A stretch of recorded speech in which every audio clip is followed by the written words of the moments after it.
Because in my research, most firms don't want to ask, how are you doing? Because they're scared about the answer.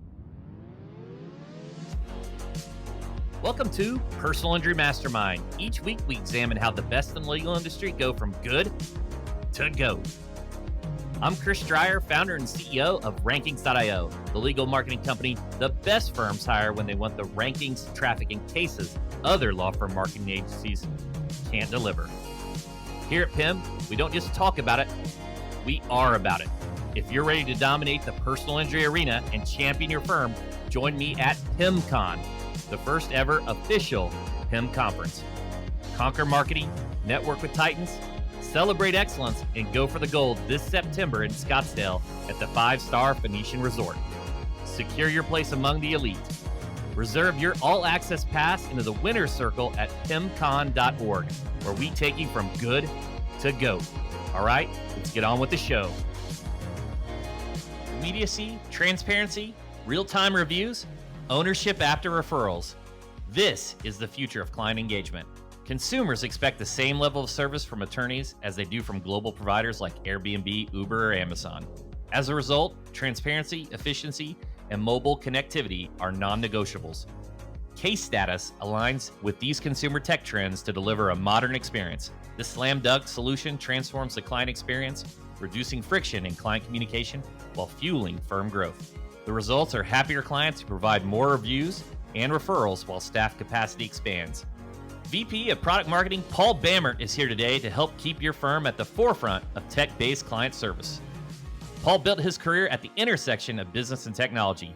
He specializes in disruptive SaaS solutions, and he is obsessed with creating radically better customer experiences. Today, he maps out the real-world difference Case Status makes through everything from automation to visibility, and proves why streamlined engagement is the key to earning client trust and boosting firm growth over the long haul.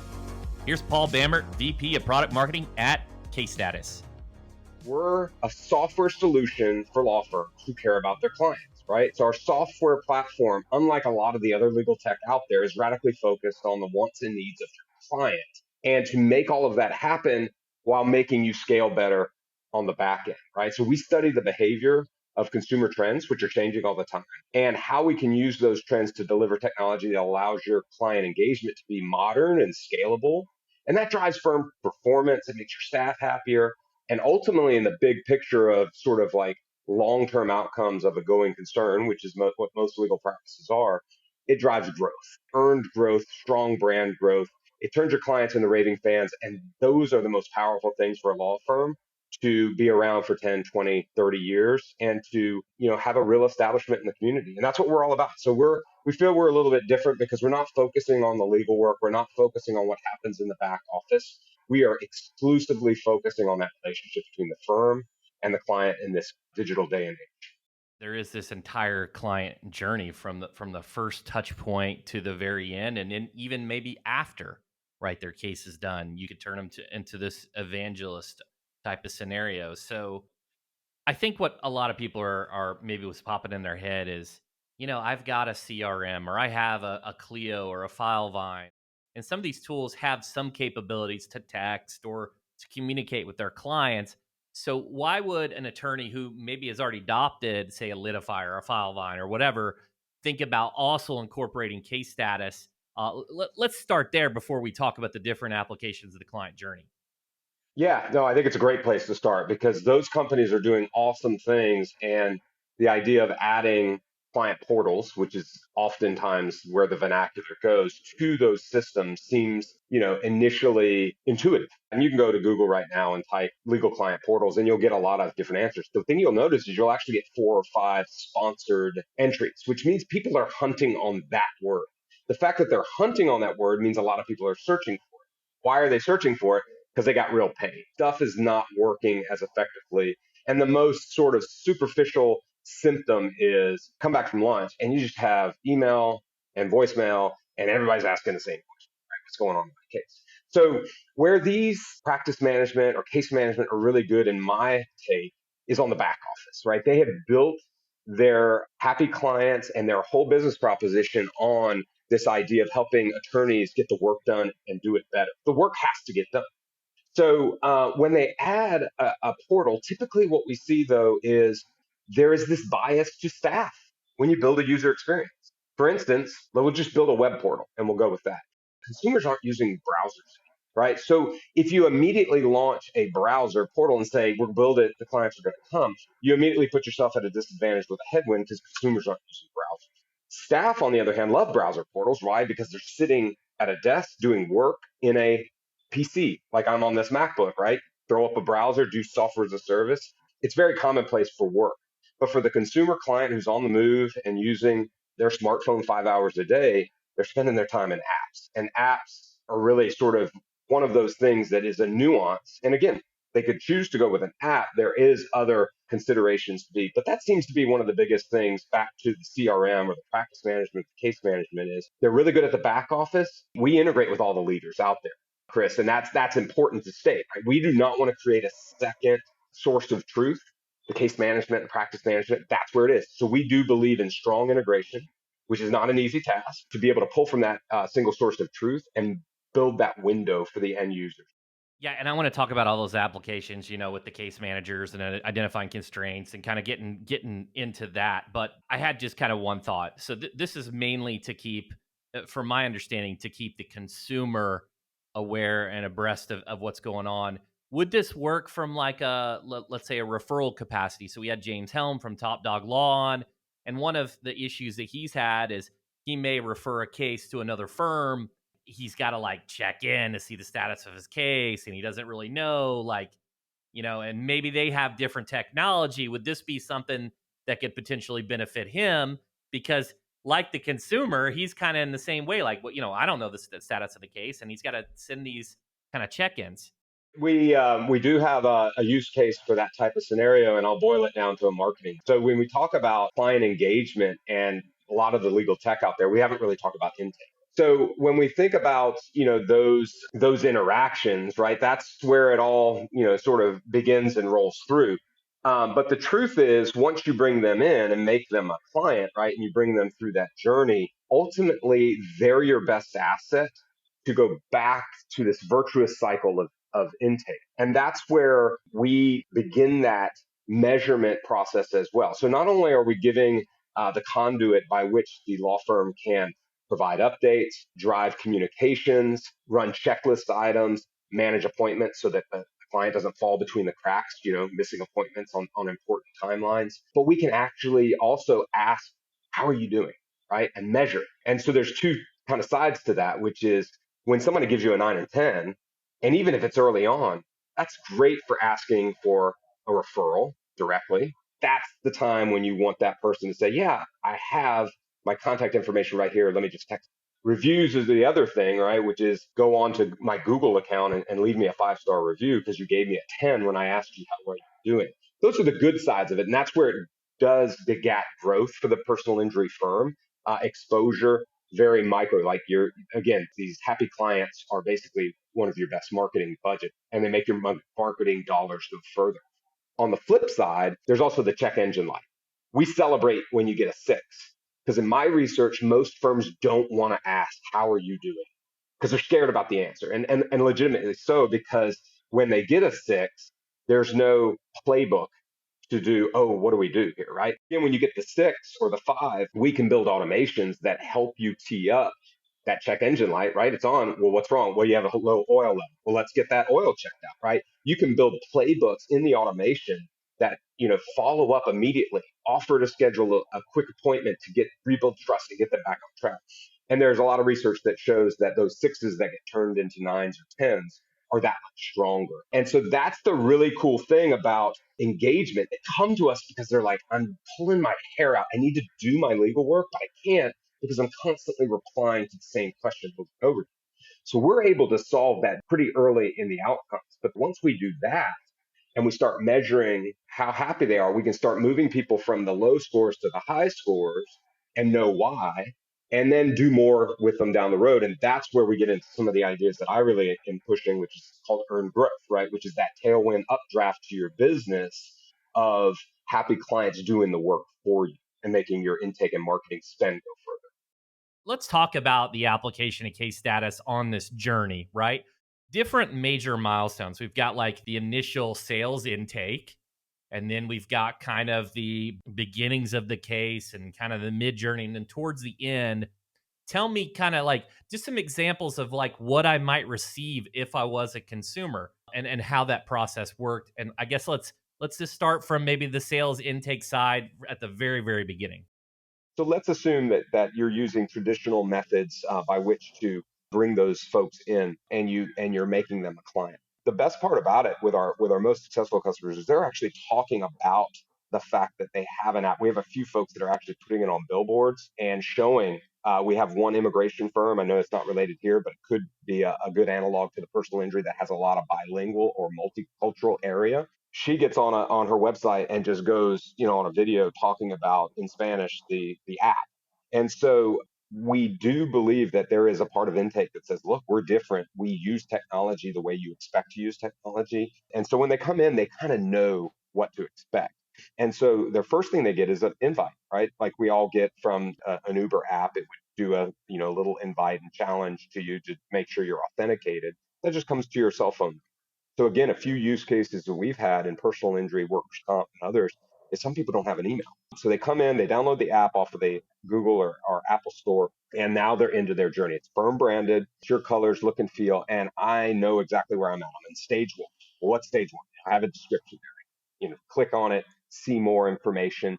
Again, each firm gets to dictate what that first one is. Usually it's like a treatment phase, right? We got to get you healthy, we got to get you right, and know what the damages and the cost are, and they're oriented there. So that's the big thing, right? Like I love the Fidelity commercials where they have the green, where's retirement begin and end? Well, you're on the green path, right? And so that's the really cool thing.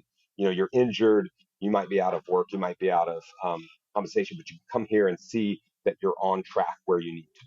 In addition to the stage, which will change over time, right? When you go to stage two, you get an alert, you'll see it visually. It's really nice from that standpoint. But in addition to that, you have a messaging function, which allows for two-way communications, right? A lot of your automated messages will show up there. It'll be a thread that'll show all the historicals, and I can create messages for my team and communicate to them. You also have appointments and treatment tracking, which is really powerful, right? Because I hear a lot of personal injury attorneys talking about they could move faster if their client would move faster. So this is a great way where you as staff can assign appointments and it shows up. Just like for this podcast, I loved it. I was getting alerts all the time reminding me, hey, Paul, me and Chris got to talk, right? Like we got this thing at 4 o'clock, right?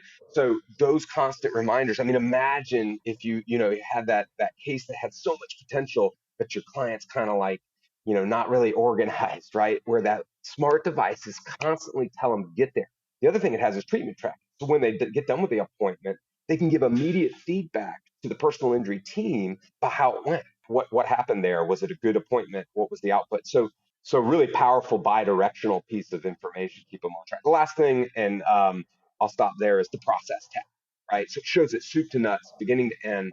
And I always love that one. Look, I hope I never have to hire anybody in your audience, to be quite fair, right? Like when you hire a personal injury lawyer, it's because you have to. But if I did, I can imagine there'd be that Tuesday night, I'd wake up at 3 a.m. and wonder, what the hell am I doing? Did I hire the right guy or gal? Be able to go in there and actually see all of the process, that brings people peace of mind, right? It gets rid of the buyer's remorse and gets them focused. That's a big piece of that experience that will constantly be engaging. So it's not a one and done. It's an interaction, and it's a bi-direction. I guess if you're a case manager or whoever's the client for facing individual, whether it's an attorney, case manager, whoever, I could see some challenges maybe with you shoot an email, they don't answer, or some people want a WhatsApp message, or some people want to text, some people want to call. But I guess if you could, when you're signing them up, have them download the app, or once they're a client, it kind of forces the communication to one location, so nothing's lost in translation. Have you noticed that communication from just a loss in translation communication consistency has improved on the client service side? Phone was invented in 1890 something, right? And you go through phone and email and text and fax. Every time we introduce a new one, we never get rid of an old one. And if you really get down to why that is, it's because we can never move a majority of our customer or clients to the new tech. Unless you can get 60, 70, 80% adoption of the new technology, you're just adding another thing. And you're making it harder for your staff because now you have yet another area to do responding to. So what we've seen in our deployment of our app, and we do both a web browser portal and an app. We have both. It's a horse race every time we launch a customer. And every time we see, the 80% adoption, 70, 80% adoption app.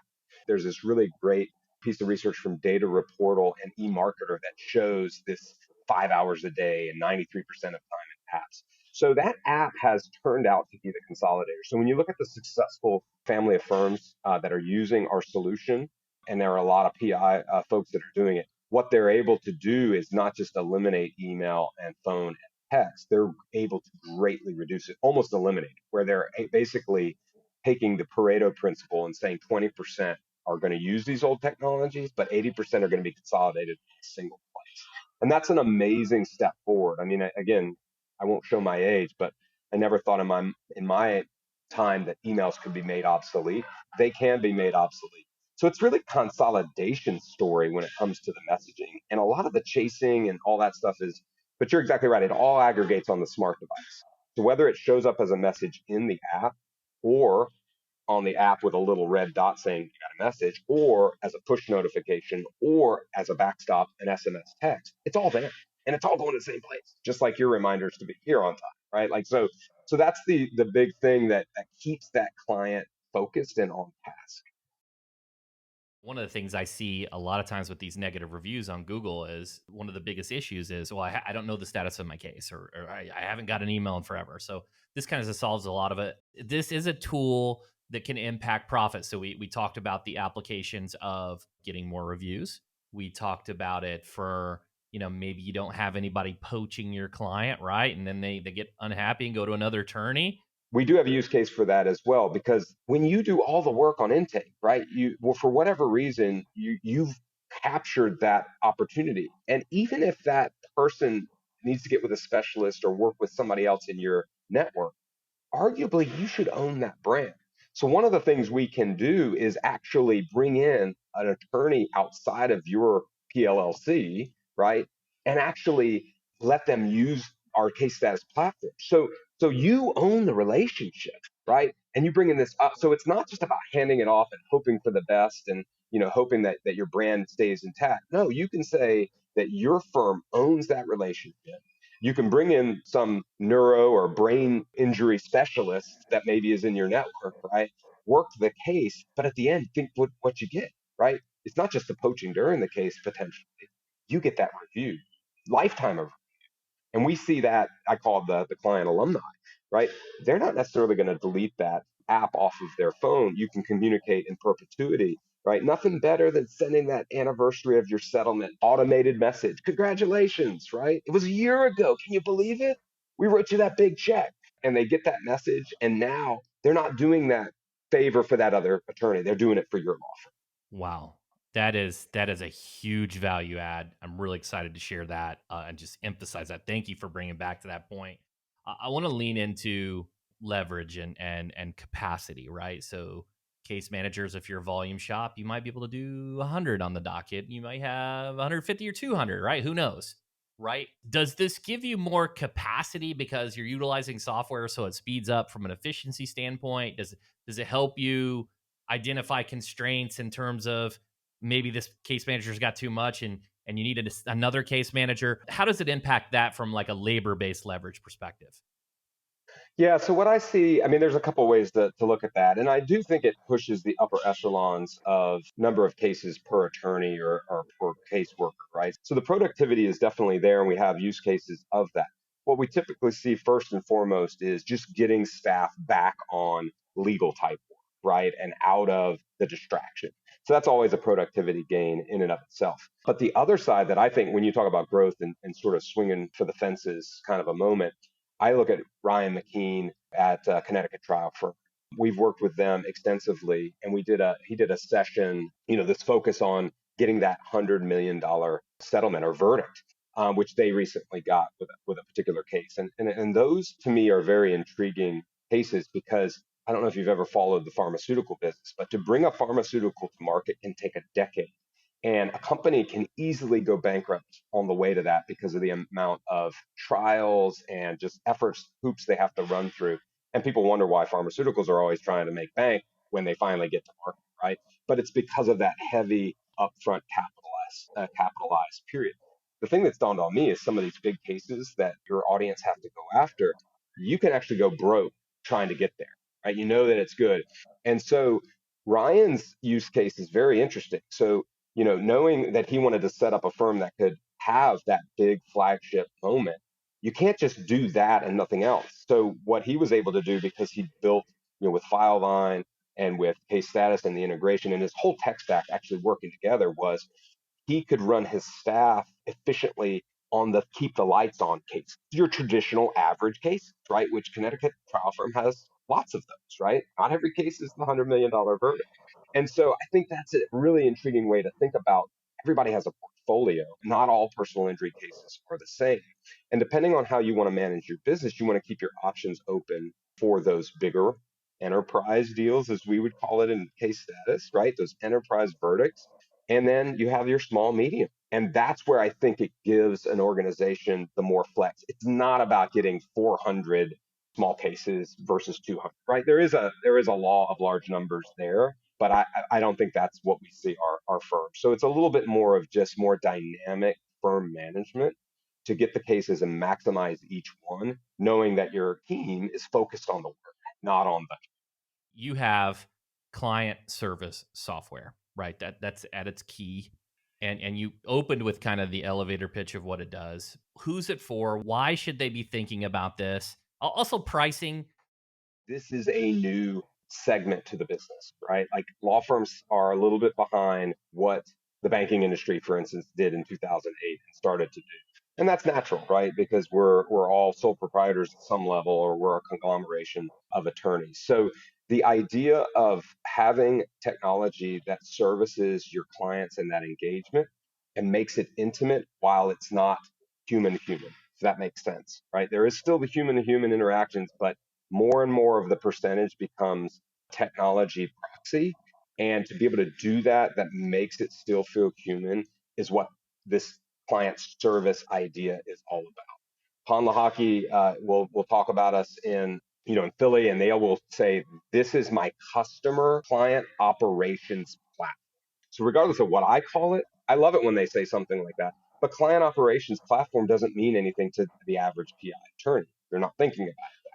So the hard part about answering that question isn't to tell you who I am, for you to discover, sort of what your clients need in this day and age, and put yourself in their shoes, and to consider the idea of what a platform like ours can bring to bear while still integrating with that back office platform, which is key. So I think that's my sort of closing argument, if you will, is I don't expect anybody to listen to my voice while they're hopefully jogging a 5K out there, listening to us. But what I hope they do is that I'm the protagonist to say, huh, maybe I want to research this idea a little bit more. Do the research, read the briefs, look for success stories. You will see it all over the stuff that I'm doing on the website, which is let my customers, my PI customers, my workers' comp customers, my mass tort customers, let them tell you why this is awesome.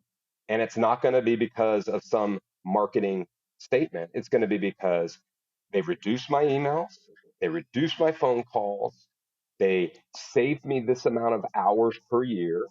They increased my net promoter score from, in the toilet to Amazon level world class. And my reviews and my referrals are growing. That to me, like that's the mechanical engineer in me, right? You want sushi? No, I'll sell you raw, dead, cold fish. This is the raw, dead, cold fish. It's in the numbers. And if you want your business to grow and be flourish, that's where I make my closing argument, right? Check it out. It will have a payback. On the pricing, which is, of course, we are a premium provider, as I will acknowledge at that level. Everything we will do is solution oriented. If you don't have a pain, then we will not align with it. But it is based on the number of cases, active cases, and the type of practice area. So the pricing is dependent on that. But it's analogous to, what you'd see for, if you were a small 100-case personal injury attorney, it's analogous to what you were paying for the back office. The difference that I will say is we can draw and connect dots to those growth metrics which is an ROI conversation, not a cost conversation. And you will hear that from every case status person time and time again. Let's talk about growth and the bet on growth and not on cost. Because thinking about it as cost, we're having the wrong conversation. Yeah, that's like the half glass full or the half glass empty, you know? That's so I'm with you 100%. Paul, thank you so much for coming on the show. And where can people go to learn more and connect with you? www.casestatus.com. There's some great resources there. We've got a demo that you can easily launch and check out that client experience in a matter of 3 minutes. There are calculators out there to do some of the what would it look like in my world. Start there. And there are resources out there to help you learn, to see what other firms are doing. Reach out to your network, find one of our firms on there that you know, and ham them up. See us at one of the next conferences. But yeah, anywhere and everywhere. I'm at Pete Bamert at casestatus.com. Always welcome an email if you're interested in learning more from me. Thanks so much to Paul for sharing his wisdom today. Let's hit the takeaways. Time for the pinpoints. Make the client the hero of your brand story. By providing a dedicated app for clients to seamlessly track cases and communicate with your firm, you transform each client into a raving fan. Use the app to capture positive feedback and reviews so you can promote real-life client stories across your website and marketing materials. This hero focus will differentiate you from other firms still relying on outdated communication channels. Our software platform, unlike a lot of the other legal tech out there, is radically focused on the wants and needs of your client, and to make all of that happen while making you scale better on the back end. Turn satisfied clients into marketing assets. The most cost-effective marketing comes directly from happy clients. Case Status allows you to monitor satisfaction levels in real time. Identify delighted clients instantly so you can request online reviews. Nothing builds credibility faster than clients sharing firsthand stories about how you simplified and improved the case process. These happy clients are basically one of your best marketing budget, and they make your marketing dollars go further. Cement client relationships with specialist referrals. When you need to refer a case to another specialist, maintain ownership. Care for the client relationship by keeping clients logged into your firm's app. This prevents confusion by providing a single point of access for status updates and also reduces the risk of poaching and keeps your brand at the forefront. Now, any positive outcome reflects back on your firm first, cementing the client as a loyal brand advocate for life.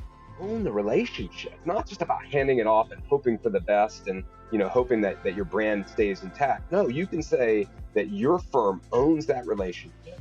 You get that reviewed.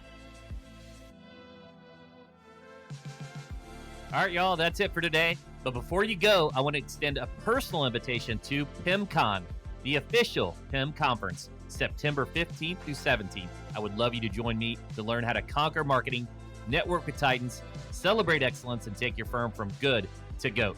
We've got early bird pricing for a limited time. Lock in your spot with the PI Elite at PIMCon.org. That's PIMCON.org. Link is in the show notes. Thanks for listening to Personal Injury Mastermind with me, Chris Stryer, founder and CEO of Rankings.io. See you next time.